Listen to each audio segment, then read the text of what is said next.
गांव में एक किसान रहता था। उसके गांव के बाहर एक छोटा सा खेत था।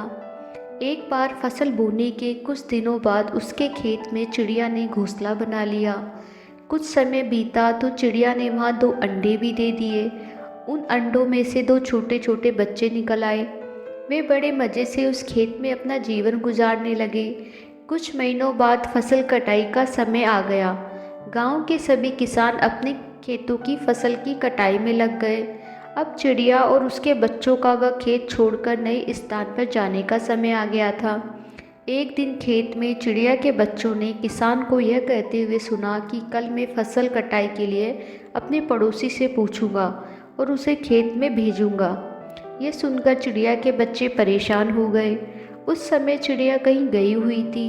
जब वह वापस लौटी तो बच्चों ने उसे किसान की बात बताते हुए कहा, माँ, आज हमारा यहाँ अंतिम दिन है। रात में हमें दूसरे स्थान के लिए यहाँ से निकलना होगा। चिड़िया ने उत्तर दिया, इतनी जल्दी नहीं बच्चों, मुझे नहीं लगता कि कल खेत में फसल की कटाई होगी। चिड़िया की कही बात सही साबित हुई। दूसरे दिन किसान का पड़ोसी खेत में नहीं आया और फसल की कटाई न हो सकी।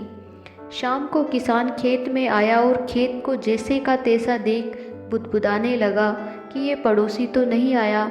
ऐसा करता हूँ, कल अपने किसी रिश्तेदार को भेज देता हूँ। चिड़िया के बच्चों ने फिर से किसान की बात सुन ली और परेशान हो गए। जब चिड़िया को उन्होंने यह बात बताई तो वह बोली, तुम लोग चिंता मत करो, आज रात हमें जाने की ज़रूरत नहीं है। मुझे नहीं लगता कि किसान का रिश्तेदार आएगा। ठीक ऐसा ही हुआ और किसान का रिश्तेदार अगले दिन खेत नहीं पहुंचा। चिड़िया के बच्चे हैरान थे कि उनकी माँ की हर बात सही हो रही है। अगली शाम किसान जब खेत आया तो खेत की वही स्थिति देख बुदबुदाने लगा कि ये लोग तो कहने के बाद भी कटाई के लिए आते ही नहीं। कल मैं खुद आकर फसल की कटाई शुरू करूँगा।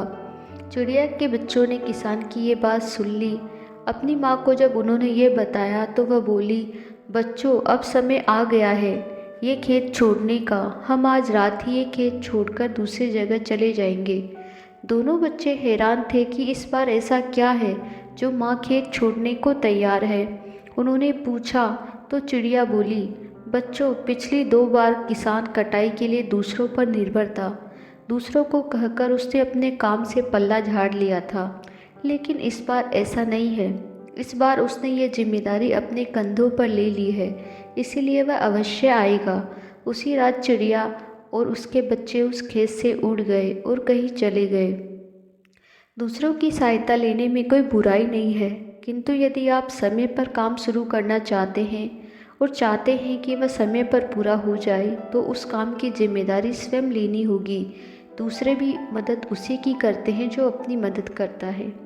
हेलो दोस्तों, आपको ये कहानी कैसी लगी प्लीज़ कमेंट करके बताइए और प्लीज़ मेरे चैनल को सब्सक्राइब कीजिए, मेरी कहानी को लाइक कीजिए, शेयर कीजिए। धन्यवाद।